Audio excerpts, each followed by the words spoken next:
하나님의 말씀은 신약성경 에베소서 6장 1절에서 4절 말씀입니다. 자녀들아, 주 안에서 너희 부모에게 순종하라. 이것이 옳으니라. 내 아버지와 어머니를 공경하라. 이것은 약속이 있는 첫 계명이니 이로써 내가 잘 되고 땅에서 장수하리라. 또 아비들아, 너희 자녀를 노엽게 하지 말고 오직 주의 교훈과 훈계로 양육하라. 아멘. 하나님 은혜로 어버이 주일을 맞이하고 또 어제는 어버이날로 부모님들과 함께하는 시간을 가졌습니다. 그런데 저는 부모님들이 다 세상을 떠나셔서 이날만 되면 가슴이 먹먹해집니다. 물론 장인 장모님이 계셔서 다행스러운 마음도 있지만 또 부모가 되고 보니 자녀들을 향한 생각이 더 깊어지고 또 그들을 위해서 더 간절해지는 어쩔 수 없는 그런 애틋함이 있습니다. 오늘 우리는 하나님의 사람으로서 세상을 살고 있고 또 하나님이 기뻐하시는 삶이 무엇일까? 그것은 온전한 가정을 이루고 하나님의 영광을 드러내며 서로 사랑함으로 세상을 이기는 가족들이 있다. 그것이 행복이다 라는 것을 새삼스럽게 깨닫게 됩니다. 그렇기 때문에 은혜 중에 은혜가 뭘까? 그것은 깨닫는 것이 은혜다 라는 것을 알게 되었습니다. 우리가 살아가면서 감사한 것은 깨달음의 은혜 때문입니다. 깨달으면 감사하지만 깨닫지 못하면 원망이나 불평이 나오게 되어 있습니다. 우리가 지금 땅에 살아도 하나님의 은혜를 깨달으면 하나님과 함께하는 삶을 살고 있지만 하늘에 살고 있다고 해도 깨닫지 못하면 그것은 땅의 사람에 불과할 뿐입니다. 운막에 살아도 깨달으면 천국이지만 드넓디 넓은 100평 빌라나 아파트에 산다 할지라도 깨닫지 못하고 살면 운막과 같습니다. 사랑하는 성도 여러분, 사도 바울 같은 경우는 감옥에 앉았어도 깨달아서 그곳에서 천국을 맛보고 노래하였습니다.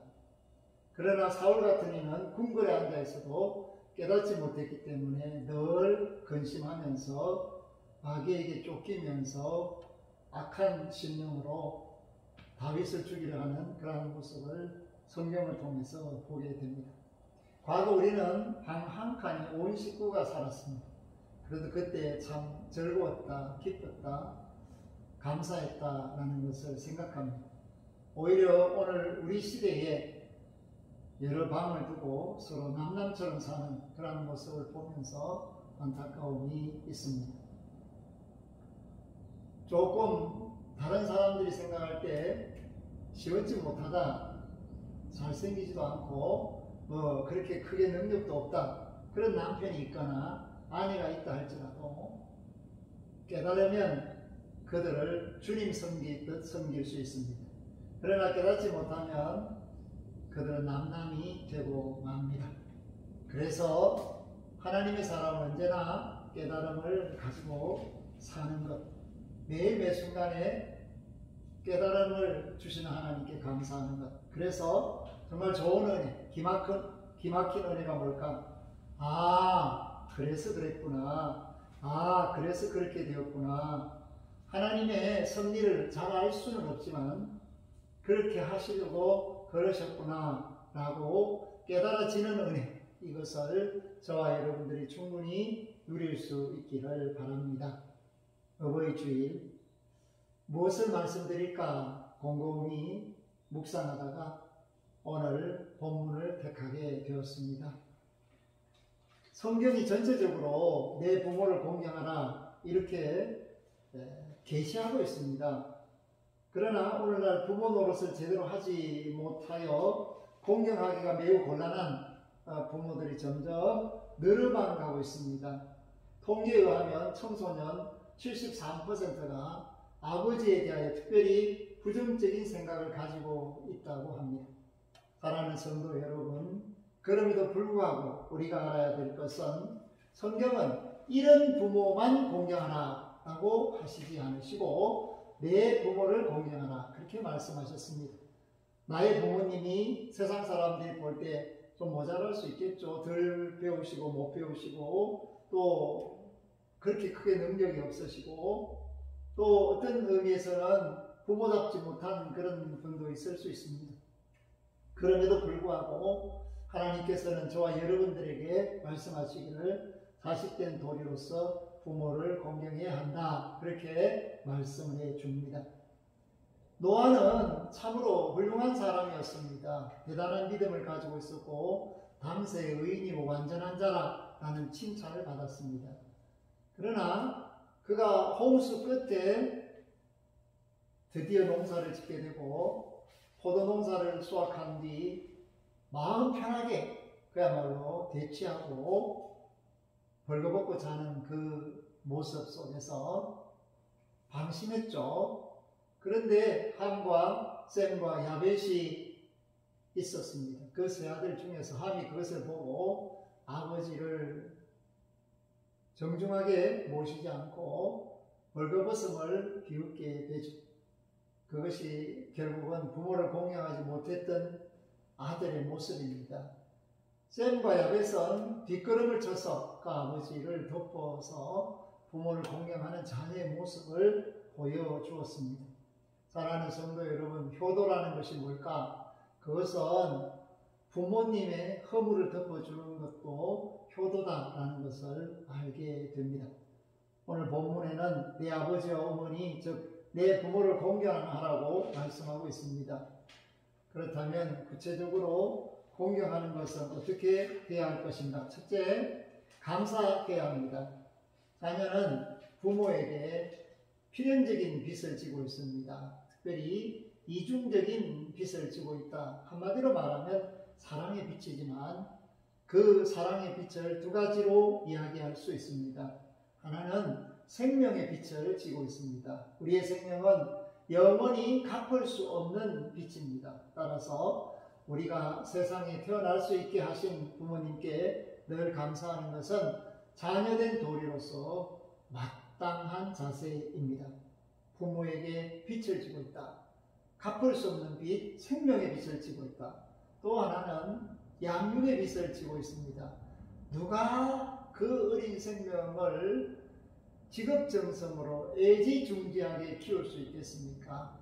정말 진자리 많은 자리 가라 누이신다라는 노래도 있지만 부모님이 우리를 위해서 자녀들을 위해서 베풀어 주신 그 사랑, 스스로 설 수도 없고 살 수도 없는 그 미성년기에 수십 년 동안 돌보고 먹이고 가르치시고 사랑해 주신 이 사랑은 공경하라는 그 말 속에 들어 있습니다. 무엇보다도 감사할 줄 아는 사랑, 정말 하나님의 은혜 가운데서 부모님을 공경하는 사람이 되어야 합니다. 둘째는 공경하라는 말씀을 하고 있습니다. 왜 그럴까요? 그것은 부모님이 하나님의 대리자의 역할을 하기 때문입니다. 우리는 하나님 아버지를 눈으로 뵐 수가 없기 때문에 이 땅에 눈으로 볼 수 있는 하나님으로 부모님을 세우셨습니다. 그러므로 우리가 하나님의 말씀에 순종하듯이 부모님의 말씀에도 순종해야 합니다. 성경에서 찾아볼 수 있는 최고의 효자는 누구입니까? 예수님입니다. 예수님은 오직 하나님 아버지의 뜻에 순종하여 이 땅에 육신을 입고 오셨고 하나님 아버지의 뜻을 이루시기 위하여 십자가의 길을 가셨습니다. 심지어 못 박혀 죽으심으로 우리를 죄에서 구속하시는 구원의 일을 감당하셨습니다. 그것이 하나님께서 세상을 이처럼 사랑하시는 모습입니다. 예수님께서는 고난이고 힘든 일이지만 오직 하나님 아버지의 뜻에 순종하는 삶을 사셨다는 것을 우리는 잊지 말아야 합니다. 셋째는 무엇일까요? 그것은 부모님을 잘 부양하는 것입니다. 현대사회가 안고 있는 크다란 문제 가운데 하나가 사람들이 점점 고령화 되어가고 있다는 것입니다. 노인의 연령이 그 인구가 점점 많아지고 있습니다. 반면에 젊은 사람들은 갈수록 여유가 없습니다. 그렇기 때문에 부모님을 모신다는 것이 얼마나 부담스러운 일이 아닐 수 없습니다. 참으로 어려운 일입니다. 그러나 분명히 기억할 만한 말씀이 있습니다.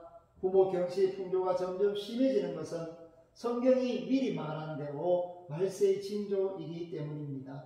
디모데후서 3장 1절과 2절에는 내가 이것을 알라 말세에 고통하는 때가 이르리니 사람들은 자기를 사랑하며 돈을 사랑하며 자긍하며 교만하며 회방하며 부모를 거역하며 그렇게 말씀합니다.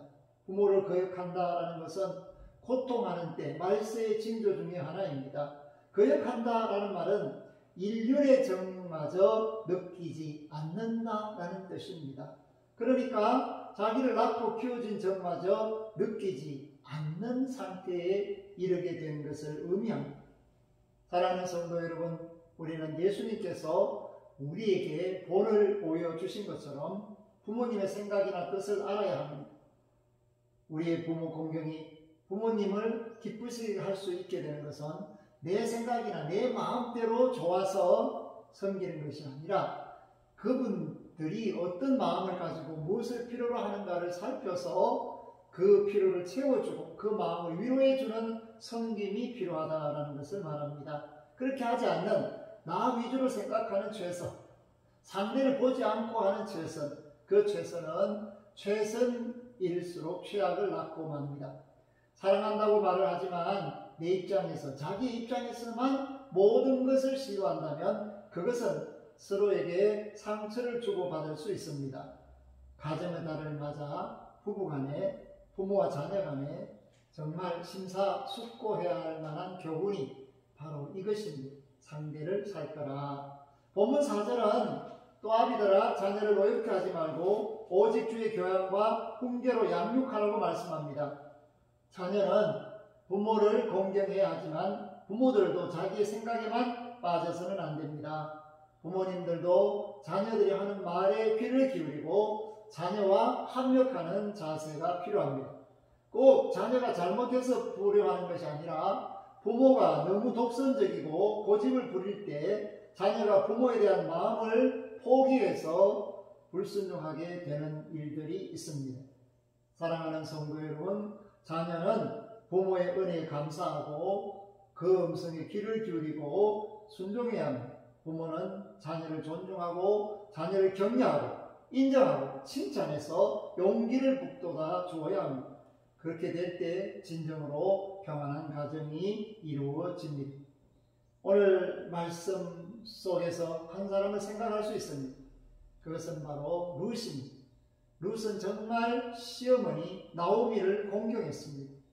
남편도 없는데 남은 시어머니를 공경하고 또 그로 말미암아서 보아스를 만났고 또 그 보아스를 통해서 하나님께서 선물을 주십니다. 오벳이죠. 그렇기 때문에 그 오벳은 하나님의 은혜 안에서 자라서 다윗 왕의 할아버지가 됩니다. 룻은 효도하는 것으로 복을 받은 여인입니다. 오늘 저와 여러분들이 깨달아야 되는 것은 우리가 할 수 있는 최선의 사랑 중에 하나가 뭘까? 가장 가까운 사람들을 사랑하는 것입니다. 가족을 사랑하는 것, 그것을 잊지 말아야 합니다. 가족 중에서 가장 귀한 가치가 있다? 그것은 부모님이죠. 그리고 그 부모님을 공경하는 것은 하나님이 기뻐하시는 일입니다. 동시에 그 부모님들이 자녀들을 사랑하는 것은 하나님 마음으로 하는 것입니다. 그럴 때 모든 사람에게 행복을 나눠줄 수 있는 복의 근원이 될 수 있습니다. 우리 한생광의 모든 지체들 권속들이 오늘 이 말씀을 가슴에 품고 서로 사랑할 수 있기를 바랍니다. 사랑하는 부모님들 수고하셨습니다. 동시에 사랑하는 자녀들 열심을 내어서 부모님을 더 섬길 수 있기를 바랍니다. 하나님의 은혜가 풍성하기를 원할 때에 예수님이 여러분을 위로하시고 함께하시고 영광 받으심을 기억하시고 늘 승리하는 사랑의 가족들이 되시기를 주의 이름으로 축복합니다. 아멘. 하나님 아버지 은혜를 감사드립니다. 부모님들을 주시고 이 땅에 태어나게 하셔서 생명의 빚을 지고 양육의 빚을 지고 다 갚을 수가 없습니다. 그러나 또 자식을 낳고 부모가 될 때 그 부모의 마음을 엿볼 수 있습니다. 하나님의 사랑을 절실히 요청합니다. 주여 우리를 도우시고 하나님의 영광을 드러내는 하나님의 자녀들이 될 수 있도록 우리의 부모님들과 자녀들을 복주시고 복주사 평안 주시고 은혜 베푸사 번성케 하여 주옵소서. 그동안 수고하신 모든 부모님들을 위로하시고 또한 자녀들을 격려하시고 하나님의 품 안에서 승리할 수 있도록 합력하게 하옵소서. 감사를 드리옵고 우리 주 예수 그리스도 이름으로 기도하옵나이다. 아멘. 지금은 부활이요 생명이신 우리 주 예수 그리스도의 은혜와 가정을 복주시고 만남을 복주시고 사랑하게 하시고 부부가 되게 하시고 부모가 되게 하시고 자녀가 되게 하신 하나님 우리 아버지의 극진하신 사랑하심과 그 큰 사랑의 빛을 잊지 않고 생명의 빛을 밝혀갈 수 있도록 도우시는 성령님의 교통하심이 애쓰고 수고하신 부모님들과 자녀들 그 앞길 만남 머리머리 위에 이제로부터 영원토록 항상 함께 하시기를 간절히 축원하옵나이다. 아멘.